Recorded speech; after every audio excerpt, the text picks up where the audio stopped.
Hello. Today we are talking about The Fungus. It's quick, easy read. I actually was recommended this by my tattoo artist because he was like, "Ooh, you like horror? I think you'll enjoy this."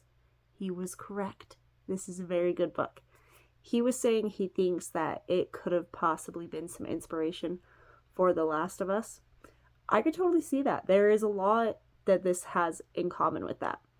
Don't know for sure, can't really say, but I think that's a good theory. The Fungus is about this scientist who's trying to create giant mushrooms with a high amount of protein and hopefully end world hunger. She does end up kind of doing that.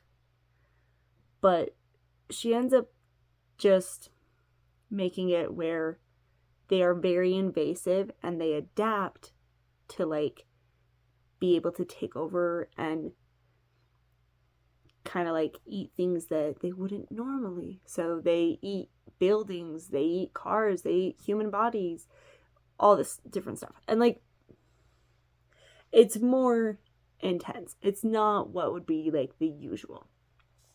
This was very interesting.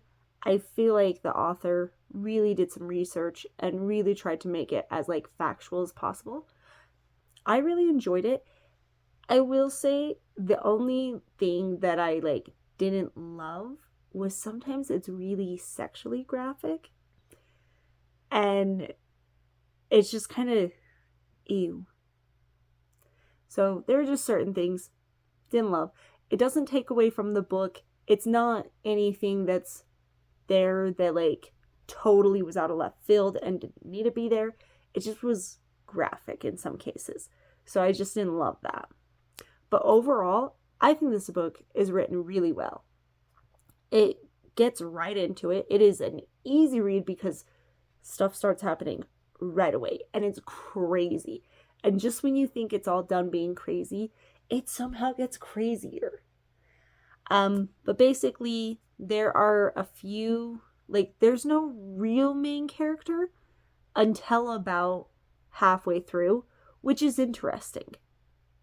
Because it's not until this guy has to go and see if he can figure out his wife's findings, because his wife is the person who made the mushrooms.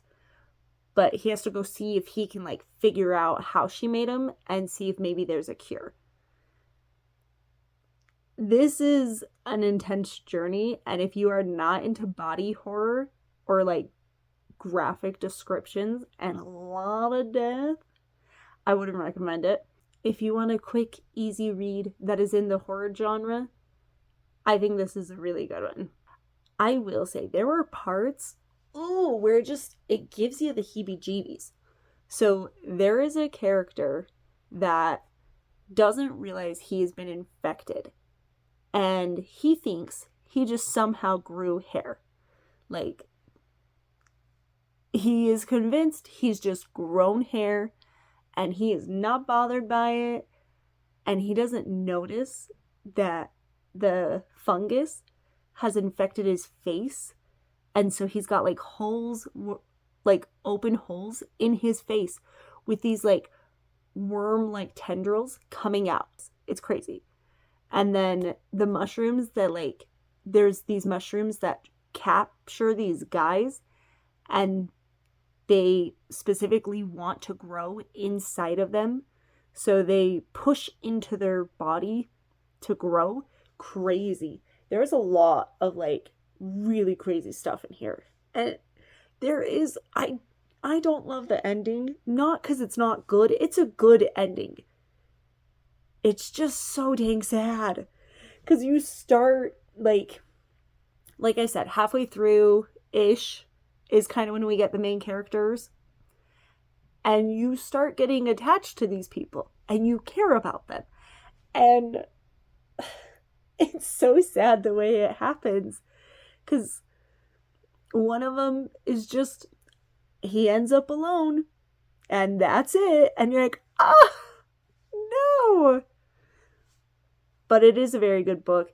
There were parts that make your skin crawl.